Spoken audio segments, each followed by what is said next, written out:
நாங்க இந்துக்களுக்கு எதிராக இருந்தவர்கள் அல்ல. திமுக இந்து விரோதி இல்லை என்று ஸ்டாலின் சொன்னதை இந்த முழு வீடியோவையும் பார்த்துவிட்டு நீங்களே முடிவு செய்யுங்கள். ராமனின் செருப்பு தான் 14 காலம் தேசத்தை ஆண்டதாக அவர்களின் அவாள்களின் புராணம் சொல்லுகிறது. மாட்டின் சாணம் தான் சக்தி மிக்க ஆயுதம் என்று அவர்களின் நம்பிக்கை தற்பொழுது பேசுகிறது. செருப்பிலே சாணி முக்கி சாணியிலே செருப்பு முக்கி அடிக்கக்கூடிய அடி தினம் தினம் அவர்கள் மீது விழ வேண்டும். பெரியார் ராமனை செருப்பால் அடிச்சாங்க தேர்தல் நேரத்தில் தமிழ்நாட்டில். அதை அங்கே ஒன்றுமே பொறுத்துக்கிட்டு இருக்கிறாங்க. அடித்ததுக்கு முன்னால 138 அடித்ததுக்கு பிற்பாடு 183. அதுதான் மிக முக்கியம். இதிலிருந்து என்ன தெரியும்னா, ராமனை செருப்பால் அடித்து விட்டு தேர்தலுக்கு நின்றால் நிறைய ஓட்டு தமிழ்நாட்டில் கிடைக்கும் என்று தெரிகிறது. என்ன ஒரு வேடிக்கை என்றால், நம்ம ஆளு கோயிலுக்கு போவான், பூஜை பண்ணுவான், ஆனா ஓட்டு போடும்போது நமக்கு தான் போடுவான். ஐயப்பனே ஆம்பளைக்கும் பிறந்த கடவுள் தான். அதான் சனாதனம். மகாவிஷ்ணுவும் மகா சிவனும் காட்டிலே சேர்ந்து மகாவிஷ்ணு பெண் அவதாரம் எடுத்து 2 பேரும் புணர்ந்து உடனே பிறந்த குழந்தை ஐயப்பன் என்று ஒரு கதை இருக்கிறது. கடவுளுக்கு எதிரா நேரா கடவுள் கண்ணில படக்கூடிய அளவிற்கு இங்க ஒரு உண்டியல் இருக்கா? ஆமா. அதுக்கு எதுக்கு செங்கன் வச்சுட்டு ஒரு காவலாளி நிற்கிறான்? 30-38 கோடி தேவர்களை அழைத்து இஷ்டாவதாரத்தை கூப்பிட்டு சில எக்ஸ்ட்ரா அவதாரங்களையும் கூப்பிட்டு அந்த திருமணத்தை நடத்தி வைப்பார். ஆனால் அதனுடைய உள்ளார்த்தத்தை கொஞ்சம் நினைச்சு பாத்தீங்கன்னா நம்முடைய உடம்பெல்லாம் நடுங்கும்.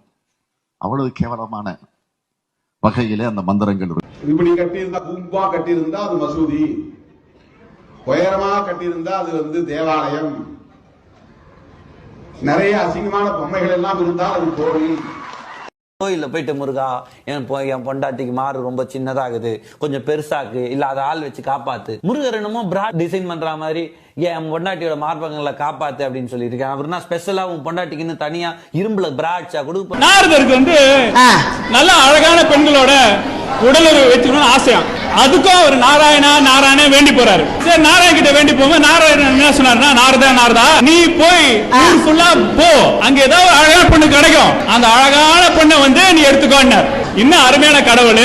உண்மையிலே எனக்கு வருத்தமா இருக்கு, நாராயணனா பிறக்கலையே நம்பி போய் நாராயண வீடு வீடா திறக்கிறாரு. அங்க பார்த்தா எல்லா பெண்கள் மடியில நாராயணன் படுத்து கிடக்குறான். ஊரு வீடா போல ஊரா போறான். எல்லா வீட்லயும் நாராயண எல்லா பெண்கள் மடியில படுத்து கிடக்குறான். இந்த கொடுமை கேளுங்க. பிள்ளையார் சிலை உடைச்சீங்களா? உடைச்சேன். ராமனை செருப்பால் அடிச்சீங்களா? செருப்பு எதுக்கு அதை வேஸ்ட் பண்ணணும்னு அடிச்சோம். மகாபாரதம் முழுக்க விபச்சார 7. அவ்வளவுதான். அதுக்கு போற விபச்சாரத்திலேயே பிறந்து விபச்சாரத்திலேயே வளர்ந்து விபச்சாரத்திலேயே முடிஞ்ச கதை. ராமன், குடிகார ராமன், விபச்சார சீதை. அணில்கள் எல்லாம் மணல்களை திரட்டி கொண்டு போய் உதவி செய்ததனுடைய விளைவாக ராமர் இந்த பாலத்தை கட்டினான். எனவே இந்த அணிலை நன்றி என்று சொல்லி தடவி கொடுத்ததில்தான் அணிலுக்கு 3 கோடி இருக்கிறது என்றெல்லாம் கூட அவர்கள் ஒரு பொய்யை திரும்ப சொல்வார்கள். ராமர் தடவியதால் அணிலுக்கு 3 கோடி இருக்கிறது என்று சொன்னால், சீதைக்கு எங்கேயுமே கோடு இல்லையே, ஒருவேளை அவர் சீதையை தடவவில்லையோ என்கின்ற ஒரு சந்தேகம் இருக்கிறது. இதுக்கு அப்புறமும் இது தொடருமா? ஒட்டுமொத்த இந்து மதத்தை ஒழிக்கிற வரைக்கும் எங்களுடைய போராட்டம். ஆக நாங்க இந்துக்களுக்கு எதிராக இருந்தவர்கள் அல்ல.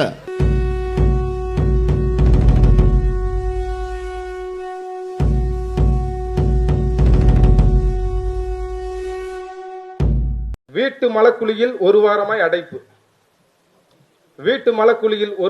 அடைப்பு. அடைப்பெடுக்க எங்கெங்கோ சுற்றி அந்தனர் கிடைக்காமல் அயோத்தி சென்று ராமனை கையோடு கூட்டி வந்து.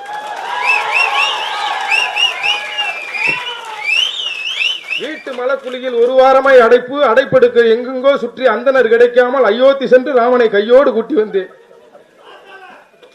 சரி தல. முதலில் மருத்துவமனையிடம் பணம் கூட தருவதாய் கூறினேன். ஒரு புட்டி சாராயத்தை ஒரே மூச்சில் குடித்து குழிக்குள் குதித்தான் ராமன்.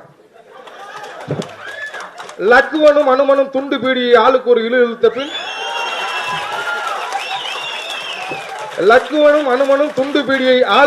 இழுத்த பின் வாலி, கொச்சக்கயிறு, அகப்பை, மூங்கில் கலியோடு உள்ளே இறங்கினார்கள். கணவன் குழந்தனின் வில்லம்புகளையும் அனுமனின் கதாயுதத்தையும் காவல் காத்துக் கொண்டிருந்த சீதா பிராட்டி பசி என்றாள்.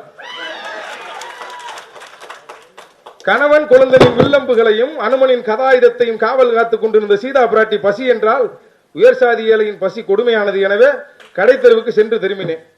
மலக்குழியை மூடிவிட்டு இலங்கை நோக்கி சென்றிருந்தால் போல சீதா பிராட்டி, மலக்குழியை மூடிவிட்டு இலங்கை நோக்கி சென்றிருந்தால் போல சீதா பிராட்டி அருகில் கிடந்த சிகரெட் அட்டையில் எழுதியிருந்தால், மன்றாடி கேட்கிறேன் மலக்குழியை திறக்கவே வேண்டாம் என்று. எனக்கு மனமில்லை மலக்குழியை திறப்பதற்கு. கண்டிக்கிறேன்.